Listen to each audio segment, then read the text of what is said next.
X Y 3 7 11 से विभाजित है तो 3x माइनस 5y का मान निकालना है। तो साथियों जब संख्या 3 7 11 से विभाजित है तो जो संख्या है 6 7 6 XY, ये संख्या विभाजित है किससे, तो 3 7 11। जब 3 7 11 से विभाजित है तो कहने का मतलब है कि इसका एलसीएम से भी विभाजित होगा। जब संख्या 3 7 11 से विभाजित है तो इसका एलसीएम से विभाजित होगा। तो इसका एलसीएम कितना होगा, 7 21 11, 21 से कम 21 और 21 यानी 231 से भी यह संख्या विभाजित है। सो 231 से विभाजित होने के लिए चलो इसको विभाजित करते हैं। तो साथियों इस तरह के प्रश्न में इसको यहाँ पर दोनों की जगह पर मैक्सिमम वैल्यू मान पुट कर देते हैं। तो मैक्सिमम वैल्यू कितना होता है, 9 और 9। तो इसको इस संख्या को अब 231 से डिवाइड करते हैं। 231 से डिवाइड करते हैं, क्या मरतबे लगाएं, 3 मरतबे लगाएगा, नहीं लगेगा तो 2 मरतबे लगाते हैं। 2 दूनी 4, 31 दूनी 62, 31 दूनी 62, 6 में से 2 गया 4, 7 में से 6 गया 1, 6 में से 4 गया 2। अब उतारे 9, के मरतबे लगाएं, 8 मरतबे, 9 मरतबे लगावे, 9 मरतबे 9 3 27 और 9 दूनी 18, 2 20, हाँ 9 मरतबे लगाते हैं। 9 मरतबे लगाते हैं तो 9 यहाँ लिखें, 9 एकम 9, 9 3 27, 9 दूनी 18, 2 20। अब निकाल दें कि अब उतार दें कितना, 9 में से 9 गया 0, 7 7 14, 70 आ गया। यहाँ से 9 उतारे फिर से। अब कितना मरतबे लगावें, 4 मरतबे लगेगा, नहीं लगेगा। 3 मरतबे लगेगा, हाँ तो 3 मरतबे लग जाएगा। तो 3 दूनी 6 और 31 दिया 93। तो 9 में से 3 गया 6, 9 में से 3 गया 6 और 10 में से 9 गया 1, यानी 16 इस संख्या में घटा दें, 16 उस संख्या में घटा दें तो क्या हुआ, संख्या पूर्ण रूप से विभाजित है 231 से, यानी 231 से विभाजित है, यानी क्या हो गया 3 7 और 11 से भी विभाजित है। तो 7 6 9 9 में से 16 घटाते हैं तो कितना बचा, 9 में से 6 गया 3 और 9 में से 1 गया, 9 में से 6 गया 3, 9 में से 8, यानी x की जगह पर क्या होगा साथियों 8। तो x की जगह पर 8 आ गया, y की जगह पर 3, तो x की जगह पर 3x माइनस 5y। तो x की जगह पर 8 रखते हैं तो 3 गुना 8 माइनस 5, y की जगह पर 3 रखते हैं तो 8 3 24 और माइनस 15। तो 24 माइनस 15 कितना होता है, 9 होता है। तो हमारा आंसर क्या हो जाएगा, ऑप्शन नंबर है। इस तरह की संख्या में क्या करें, हम क्यों ऐसे किए, क्योंकि देखिए 3 7 11 से कोई संख्या विभाजित है तो यानी इसके एलसीएम से भी विभाजित होगा। तो इसका एलसीएम कितना निकालें, 231 निकालें। अब इस संख्या जब 231 से ये संख्या विभाजित है तो हमको पता नहीं कि एक्स वाई का मान क्या है, तो हम मैक्सिमम मान रख लिए। मान ली कि 9 9 यदि रहा होगा तो, यदि 9 9 रहा होगा तो आराम से विभाजित हो जाएगा। तो यदि 9 9 पर डिवाइड किए तो ये संख्या 16 बच गया, यानी 16 यदि इसमें से हम माइनस कर लें तो संख्या क्या होगा, पूर्ण रूप से विभाजित हो जाएगा।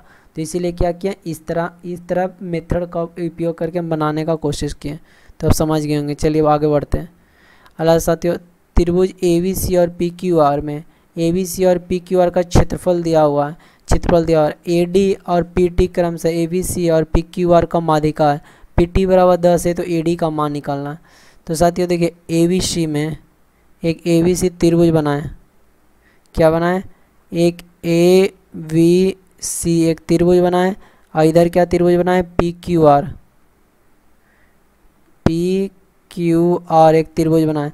इसमें माध्यिका क्या AD है, माध्यिका क्या करता है, त्रिभुज को दो भागों में बांटता है और PT माध्यिका।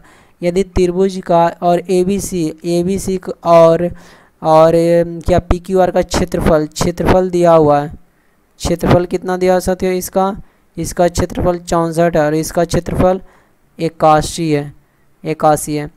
और हमें क्या निकालना है, AD का मान निकालना है। PT जब 10.8 दिया हुआ है तो साथियों क्षेत्रफल एरिया यानी एरिया ऑफ ट्रायंगल ABC यानी क्षेत्रफल ABC का और एरिया ऑफ ट्रायंगल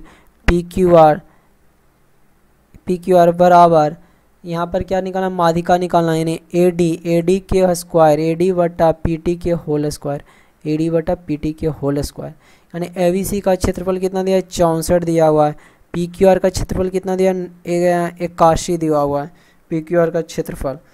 तो साथियों यहाँ पर होगा ए डी बटा पी टी के होल स्क्वायर, ए डी बटा पी टी का स्क्वायर। तो यह होल स्क्वायर कटाएगा तो इधर रूट चढ़ जाएगा, तो इधर रूट चढ़ेगा तो कितना आएगा साथियों, 8/9 आ जाएगा, 8/9। ए डी का मान हमको क्या करना, निकालना है। पी टी हमें दिया है कितना, 10.8, तो यहाँ 9 एक कम 9 बरनम 8 टोटल से, तो 1.2 हो गया। यानी ए डी बराबर कितना आ गया साथियों, ए डी बराबर 1.2 इंटू 8 यानी 9.6 हमारा ए डी आ गया। तो ये याद रखिएगा, माध्यिका हो या भुजा हो, दोनों क्या करता है, दोनों का क्षेत्रफल इसको ए डी बटा पी टी के स्क्वायर बराबर लिख सकते हैं ए बी बटा पी क्यू के होल स्क्वायर, यानी इसका भुजा का स्क्वायर का अनुपात, और बी सी बटा क्यू आर के होल स्क्वायर, भुजा का अनुपात दोनों बराबर होता है। और क्या लिख सकते हैं, ए सी बटा पी आर के होल स्क्वायर, यानी सारे आपस में क्या बराबर होते हैं जब त्रिभुज क्या समरूप हो, क्या हो, समरूप हो। क्योंकि यहाँ दिया हुआ ए बी सी और पी क्यू आर क्या समरूप हो, तो उसका जो क्षेत्रफल यानी एरिया क्षेत्रफल हो जाएगा उसके भुजा, उसे भुजा के अनुपात के स्क्वायर होल स्क्वायर के बराबर होगा, भुजा के अनुपात के होल स्क्वायर के बराबर होगा। ये याद रखिएगा, या तो भुजा के होल स्क्वायर के अनुपात के बराबर, और या तो इसका माध्यिका बोलिए, लेकिन परिमाप में अलग हो जाता है। उसके क्या होता है, भुजा का केवल अनुपात होता है, लेकिन यहाँ पर होल स्क्वायर होता है, स्क्वायर होता है। तो ये ध्यान रखिएगा। आगे बढ़ते हैं। आगे देखिए, एक कुछ फल 140 रुपये में 15 फल की दर से खरीदे जाते हैं, 120 रुपये में 10 फल की दर से समान संख्या में फल वे खरीदे जाते हैं। यदि सभी फल 132 रुपये प्रति दर्जन पर बेचे जाते हैं तो पूरे लेन देन में लाभ प्रतिशत क्या है। कुछ फल 140 रुपये में, कुछ फल पता नहीं कितना फल है, 140 रुपये में 15 फल की दर से खरीदे गए, और 120 रुपये में 10 फल की दर से समान संख्या में फल खरीदे जाते हैं। कुछ फल माना कुछ फल होगा, कुछ फल कितना होगा, x होगा। कुछ फल 140 रुपये में 15 की दर से खरीदे जाते हैं। 140 रुपये में कितना की दर से, पता नहीं कितना फल है, लेकिन बोल रहा है कुछ फल 140 रुपया में 140 रुपये में 15 की दर से, मतलब 140 रुपये 15 की दर से खरीदा जाता है। तो 140/15 एक्स फल का दाम निकल जाएगा। ये निकला फर्स्ट का क्रयमूल्य एक्स फल का। और कुछ फल 120 रुपये में 10 की दर से कुछ फल खरीदे जाते हैं, तो इसका क्रयमूल्य कितना हो जाएगा, इंटू 10 कुछ फल। और 120 रुपये में 120 रुपये में 10 फल की दर से समान संख्या में, मतलब समान संख्या में खरीदी जाती है। तो यहाँ पर कितना हो जाएगा, 120 x/15, यानी टोटल सीपी हो गया। टोटल सीपी आया, टोटल फल कितना खरीदा, 2x।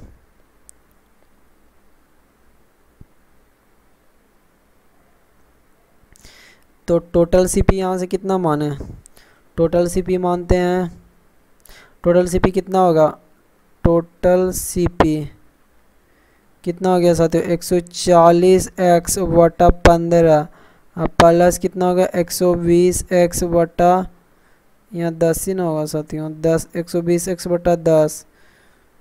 तो काटना चाहिएगा तो काटिएगा, 5 से काटते हैं, 5 या 15, 5 से 5 दूनी 10, 28 बचे।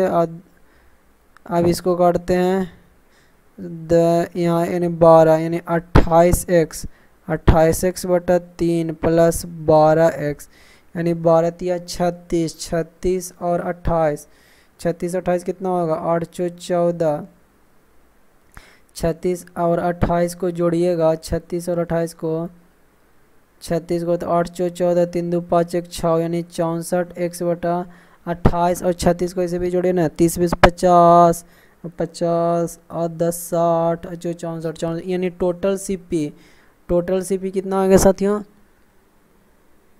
टोटल सीपी इतना रुपया, टोटल क्रय मूल्य, टोटल सीपी बराबर टोटल पैसा इतना में, और वस्तु कितना था 2x वस्तु था, 2x वस्तु। अब बोल रहा है 132 रुपया प्रति दर्जन पर बेचा था, तो लाभ प्रतिशत निकालना। प्रति दर्जन के 12 पीस कितने में बेचे जाते हैं 132 रुपया में, 132 रुपये में। तो 2x पीस को कितना में बेचा जाएगा 12 एकम 12, अब 12 एकम 12 यानी 11 दूनी 22 रुपया में, 22 रुपये में। तो हमारा गेन प्रतिशत निकालना है, ये हुआ SP और ये हुआ CP। तो हमारा गेन कितना होगा, गेन बराबर गेन यानी लाभ बराबर कितना हो गया, लाभ बराबर 22x माइनस ये SP हो गया, 22x माइनस 64x/3 यानी कितना हो गया 66, 66 माइनस 2x/3 लाभ हुआ। तो लाभ प्रतिशत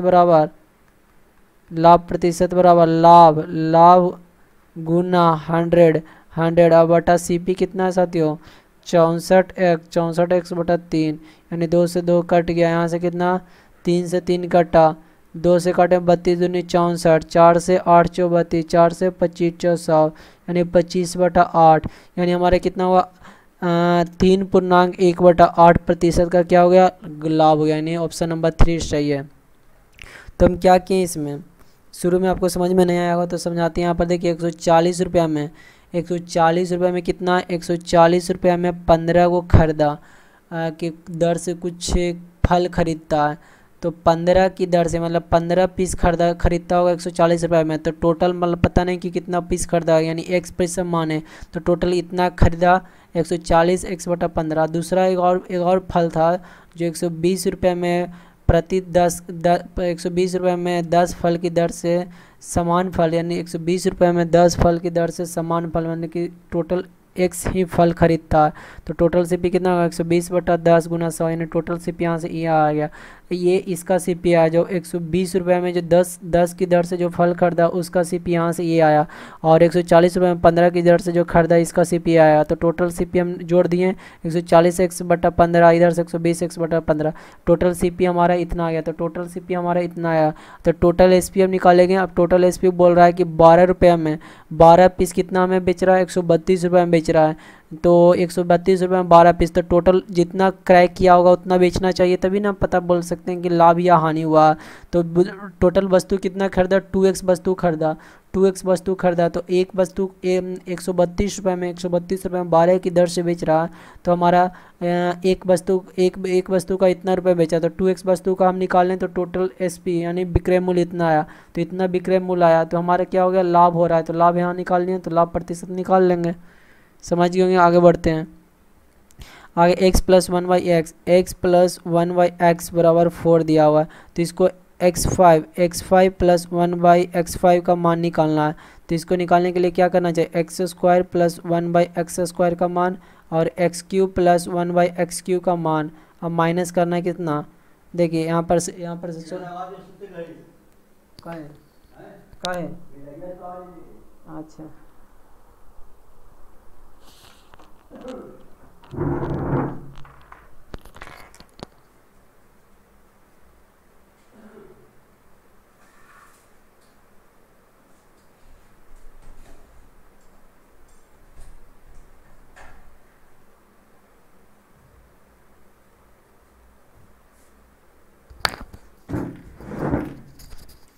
क्या करना है साथियों x³ मान। देखिए यहाँ पर क्या होगा, इसको यदि सॉल्व करते हैं तो x के पावर 5 और यहाँ से करते हैं x, यहाँ से क्या किया साथियों x के पावर 5 + 1/x + x + 1/x के पावर 5, यानी इसमें से यदि x + 1/x को घटा लेंगे तो हमारा ये वाला इक्वेशन आ जाएगा। तो कहने का मतलब है कि x के पावर 5 + 1/x के पावर 5 निकालना है, तो हमें क्या करना है x² + 1/x² और क्या करना x³ + 1/x का क्यूब माइनस क्या करना x + 1/x करना।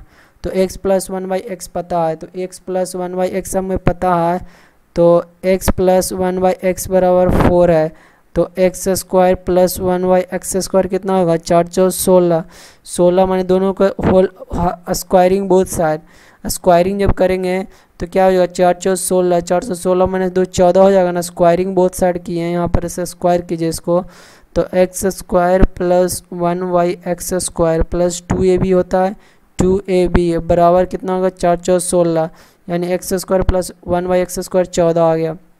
यदि x Q plus 1y x Q होता है तो कितना के क्यू माइनस 3q होता है, के क्यू माइनस 3q, के यहाँ कितना हो गया एक्स प्लस 1y एक्स बराबर 4 दिया हुआ है, तो के क्यू बराबर यानी 4 के क्यू माइनस 3 इंटू 4 यानी 4 चौ 16, 16 चौ 64, 64 माइनस 12 यानी कितना हो गया 52, 52 आ गया। यानी हमारा x square plus 1y x बराबर 14, x Q plus 1y x Q बराबर 52 और minus x plus 1y x बराबर 4। अब इसको गुना करते हैं, 52 गुने 14 करते हैं, 52 गुने 14 तो 4 दूनी 8 और 5 चौ 20, अब 52 एकम 52 तो 8 2 5 2 7 यानी 5 728, तो 728 में से 4 गया कितना हो गया 728 में से 4 गया यानी 724 हमारा आंसर आ गया। तो ये था, ये याद रखिएगा। ये एक फार्मूला है कि जैसे x प्लस 1y एक्स बराबर k है, x प्लस 1y एक्स, तो यदि आपसे पूछे x Q plus 1y x Q पूछे तो आप कर दीजिएगा के क्यू माइनस 3k। यदि रहे x माइनस 1y एक्स बराबर k रहे तो x Q minus 1y x Q पूछे तो के क्यू प्लस 3q करिएगा। यानी कहने का मतलब जब माइनस यहाँ रहे, माइनस यहाँ रहे तो यहाँ प्लस कीजिएगा, यहाँ प्लस रहे तो यहाँ माइनस कीजिएगा, ये याद रखिएगा। आगे है ए प्लस बी के होल स्क्वायर रहे और माइनस ए माइनस बी के होल स्क्वायर ऐसे रहे तो इसको लिखते हैं 4ab लिखते हैं, ये याद रखिएगा। एक और होता है a cube plus b cube plus c cube minus 3abc रहे तो इसको फार्मूला होता है a plus b plus c, a plus b plus c, फिर a plus b plus c के whole square, a plus b plus c के whole square minus 3ab plus b c plus c a, ये याद रखिएगा। और भी formula होता है, और फार्मूला आगे आगे बताएंगे। चलिए आगे बढ़ते हैं साथियों, आज के लिए इतना ही रहने देते हैं इसको, नहीं तो इसको फार्मूला को एक बार रिवीजन कर लेते हैं। आपसे पूछे साइन 60 का मान, साइन 60 का मान पूछे तो साइन 60 बराबर √3/2। यदि आपसे पूछे कोस 60 का मान, कोस 60 का मान यदि आपसे पूछे तो कोस 60 बराबर 1/2 होता है। यदि आपसे पूछे tan 60 का मान तो tan 60 का मान होता है √3। यदि आपसे पूछे tan 45 का मान तो tan 45 का मान 1 होता है। यदि आपसे पूछे कोट 45 का मान तो कोट 45 का मान भी 1 होता है। यदि आपसे पूछे कोट 60 का मान तो tan 60 कितना होता है, tan 60 √3 तो कोट 60 1/√3। यदि आपसे पूछे tan 30 तो tan 30 बराबर 1/√3 होता है। यदि आपसे पूछे tan 60 तो tan 60 बराबर कितना होता है √3 होता है। यदि आपसे पूछे कोट 30 बराबर तो tan 30 बराबर 1/√3 होता है, कोट 30 बराबर √3। यदि आपसे पूछे sine square theta plus cos square theta बराबर कितना होता है 1 होता है। यदि आपसे पूछे sec square theta minus tan square theta बराबर कितना होता है 1 होता है। इसी को ऐसे लिख सकते हैं sec theta minus tan theta बराबर sec theta minus tan theta बराबर 1/सेक थीटा प्लस tan थीटा होता है, ये याद रखिएगा। आगे भी ऐसे भी रह सकता है cosec square theta minus cot square theta बराबर 1 होता है।